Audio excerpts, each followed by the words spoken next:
हिंदी पाठ योजना चैनल में आपका स्वागत है। आज आपके सामने अलंकार और उसके भेद की पाठ योजना प्रस्तुत है। यह पाठ योजना कक्षा 10 तक के विद्यार्थियों को ध्यान में रखकर बनाई गई है।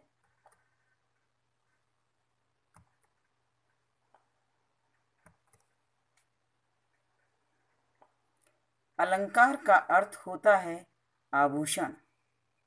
जिस प्रकार एक स्त्री आभूषणों से स्वयं को सजाती है व आभूषणों के प्रयोग से उसका सौंदर्य निखर जाता है, उसी प्रकार काव्य में अलंकारों के प्रयोग से काव्य का सौंदर्य बढ़ जाता है।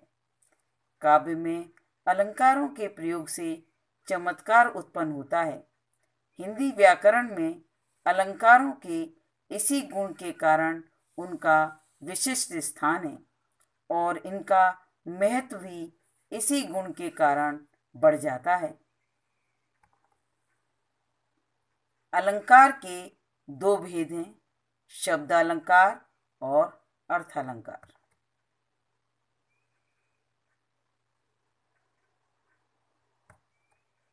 शब्दालंकार, जहाँ शब्दों के प्रयोग से सौंदर्य में वृद्धि होती है और काव्य में चमत्कार आ जाता है, वहाँ शब्दालंकार माना जाता है। शब्दालंकार के तीन मुख्य भेद हैं, अनुप्रास अलंकार, श्लेष अलंकार और यमक अलंकार। पहला, अनुप्रास अलंकार। अनुप्रास अलंकार में एक वर्ण एक से अधिक बार आता है। अनुप्रास शब्द अनु तथा प्रास शब्दों से मिलकर बना है। अनु शब्द का अर्थ है बार बार तथा प्रास शब्द का अर्थ है वर्ण। जिस जगह स्वर की समानता के बिना भी वर्णों की आवृत्ति होती है, उस जगह अनुप्रास अलंकार होता है। उदाहरण, चारु चंद्र की चंचल किरणें खेल रही हैं जल थल में। यहाँ चा वर्ण का 3 बार प्रयोग हुआ है, अतः अनुप्रास अलंकार है।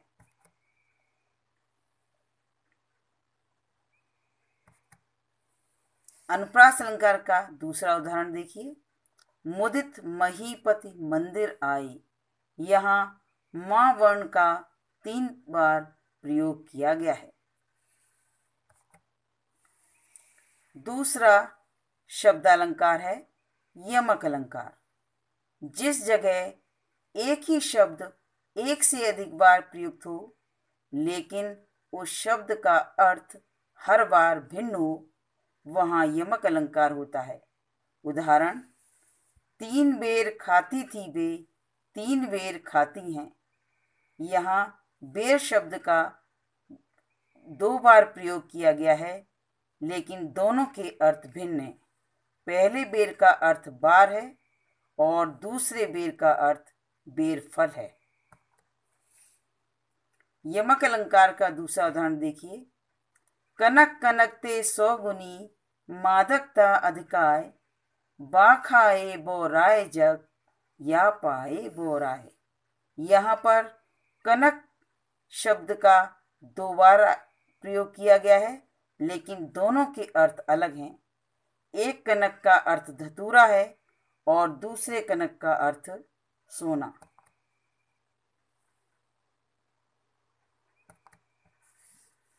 तीसरा शब्दालंकार है श्लेष अलंकार। जब किसी शब्द का प्रयोग एक ही बार किया जाए पर उसके एक से अधिक अर्थ निकलते हों, तब श्लेष अलंकार होता है। उदाहरण, रहमन पानी राखिए बिन पानी सब सून, पानी गए न उबरे मोती मानुष चून। यहाँ पानी शब्द का प्रयोग यद्यपि 3 बार किया गया है, किंतु दूसरी पंक्ति में प्रयुक्त एक ही पानी शब्द के 3 विभिन्न अर्थ हैं। इस दूसरी पंक्ति में प्रयुक्त जो पानी शब्द है, उसी में श्लेष है। इसके 3 अर्थ हैं।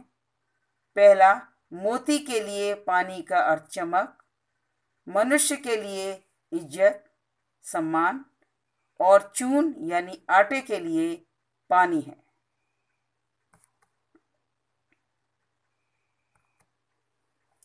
श्लेष का दूसरा उदाहरण देखिए। चिरजीवो जो रीजुरे क्यों न सने गंभीर, को घटिए वृषभानुजा वे हलदर के वीर। इस जगह पर वृषभानुजा के 2 अर्थ हैं। वृषवान की पुत्री राधा, वृषभ की अनुजा गाय। इसी प्रकार हलदर के भी 2 अर्थ हैं। पहला, बलराम श्री कृष्ण के भाई, दूसरा, हल को धारण करने वाला बैल। अर्थालंकार। जिस अलंकार में अर्थ के माध्यम से काव्य में चमत्कार उत्पन्न होता है वहाँ अर्थालंकार होता है। अर्थालंकार के मुख्य भेद निम्न हैं।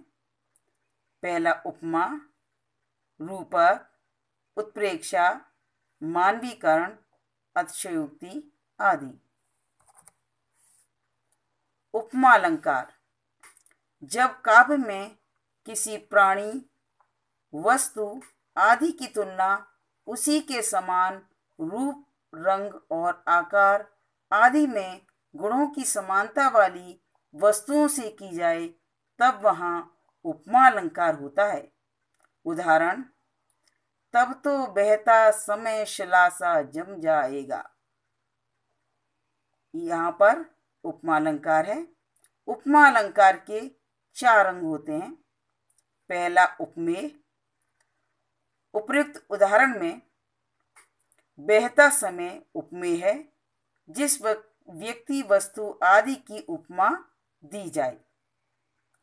दूसरा, उपमान। जिस व्यक्ति, वस्तु आदि द्वारा उपमेय की तुलना की जाए। उपयुक्त उदाहरण में शिला उपमान है। तीसरा है वाचक शब्द। उपमा या समानता बताने के लिए जिस शब्द का प्रयोग किया जाता है। उपयुक्त उदाहरण में सा वाचक शब्द है। चौथा, साधारण धर्म। उपमान तथा उपमेय में परस्पर समान पाए जाने वाला गुण। उपयुक्त उदाहरण में जमुना साधारण धर्म है। उपमा के 2 भेद होते हैं, पूर्णोपमा और लुप्तोपमा। पूर्णोपमा जिसमें उपमा के चारों अंग उपस्थित हों, जैसे हाय फूल सी कोमल बच्ची हुई राग की थी ढेरी। इसमें फूल उपमान, बच्ची उपमेय, सी वाचक शब्द तथा कोमल साधारण धर्म है। लुप्तोपमा का उदाहरण देखिए। यह देखिए अरविंद से शिशु वृंद कैसे सो रहे। इसमें शिशु वृंद उपमेय, अरविंद उपमान, से वाचक शब्द, लेकिन चौथा अंग नहीं है। चौथा अंग साधारण धर्म इसमें लुप्त है, अतः ये लुप्तोपमा है। अगला अलंकार है रूपक अलंकार। जिस जगह उपमेय पर उपमान का आरोप किया जाए उस अलंकार को रूपक अलंकार कहा जाता है। यानी उपमेय और उपमान में कोई अंतर दिखाई न पड़े, कोई भेद न रहे। उदाहरण, चरण कमल बंधो हरिराई। यहाँ पर चरण पर कमल का अभेद आरोप है, अर्थात चरण एवं कमल एक ही हैं। रूपक अलंकार का दूसरा उदाहरण देखिए। बीती विभावरी जागरी, अंबर पनघट में डुबो रही, तारा घट उषा नागरी। यहाँ पर अंबर में पनघट, तारा में घट तथा उषा में नागरी का अभेद कथन है, अतः रूपक अलंकार है। अगला अलंकार है उत्प्रेक्षा अलंकार। जहाँ उपमेय में उपमान की संभावना या कल्पना की जाए, दोनों वस्तुओं में कोई समान धर्म होने के कारण ऐसी संभावना करने के लिए कुछ शब्दों का प्रयोग किया जाता है जो उत्प्रेक्षा के वाचक शब्द कहलाते हैं। मानो, मनो, मनु, मनहु, जानो, जनु आदि। उदाहरण: सोहत ओढ़े पीतपट, श्याम सलोने गात, मनो नीलमणि शैल पर, आतप पर्यो प्रभात।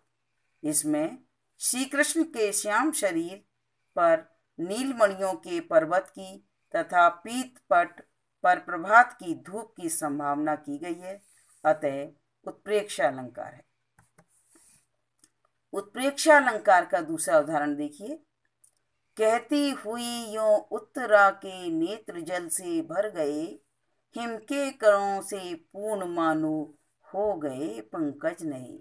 इसमें उत्तरा के आंसुओं से भरे नेत्र उपमेय हैं, जिनमें कमल की पंखुड़ियों पर पड़े हुए ओस कणों की कल्पना की गई है। अगला अलंकार है मानवीकरण अलंकार। इस अलंकार में प्रकृति को मनुष्य के समान कार्य करते हुए दिखाया जाता है। उदाहरण: मेघ आए बड़े बनठन के समर के।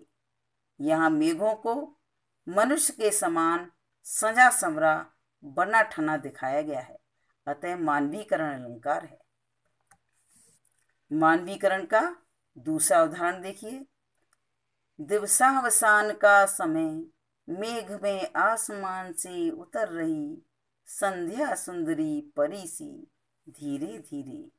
यहाँ संध्या को एक सुंदरी के रूप में धीरे धीरे आसमान से उतरता हुआ दिखाया गया है। अगला अलंकार है अतिशयोक्ति अलंकार। जिस स्थान पर लोक सीमा का अतिक्रमण करके किसी विषय का बढ़ा चढ़ाकर वर्णन होता है, वहां पर अतिशयोक्ति अलंकार होता है।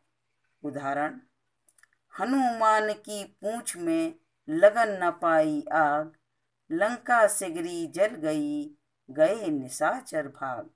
यहाँ पर हनुमान की पूंछ में आग लगने से पूर्व ही संपूर्ण लंका का जल जाना तथा राक्षसों का भाग जाना आदि बातें अतिशयोक्ति रूप में कही गई हैं, अर्थात बढ़ा चढ़ाकर वर्णन किया गया है, अतः अतिशयोक्ति अलंकार है।